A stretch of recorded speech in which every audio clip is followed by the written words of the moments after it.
Hello friends, இன்றைக்கி சிறகடிக்க ஆசையில் என்ன நடந்துச்சுன்னு பார்க்கலாம்.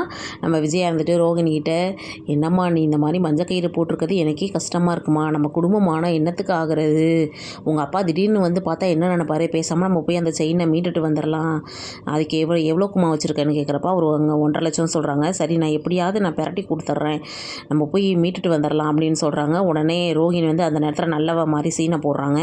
இல்லை ஆண்டி, பரவாயில்ல, உங்களுக்கு எதுக்கு இவ்வளோ கஷ்டம், இது வந்து பார்த்துக்கலாம், மனோஜ் எப்படியும் எனக்கு திருப்பி கொடுத்துருவாரு அப்படிங்கிற மாதிரிலாம் அவங்க பேசுகிறாங்க. உடனே இவங்களும் பரவாயில்ல, இந்த அளவுக்கு மனோஜ் மேலே நம்பிக்கை வச்சுருக்கிறாளே அப்படிங்கிற மாதிரி இவங்களும் நம்பிடுறாங்க. அடுத்து வந்து ரோஹிணி வந்துட்டு அவங்க ஃப்ரெண்டு வித்யாவை பார்க்குறாங்க. வித்யாக்கிட்ட இந்த விஷயத்தெல்லாம் சொல்கிறாங்க. உடனே என்னடி சொல்கிற, இப்போ எப்படி, ஏன் அத்தை தான் வந்து திருப்பி தரேன்னு சொல்லியிருக்காங்களே செயினை, அப்படியே நீ மஞ்சள் கைத்தோடவே இருக்க அப்படிங்கிறப்ப, இல்லை இதெல்லாம் வந்து ஒரு ட்ரிக்குடி, நான் கொஞ்சம் நாளைக்கு மஞ்சள் கைத்தில் இருக்கிறது தான் எனக்கும் சேஃப்டி அப்படிங்கிற மாதிரி சொல்கிறாங்க. என்ன சொல்கிற அப்படின்னு அவங்களும் கேட்குறாங்க.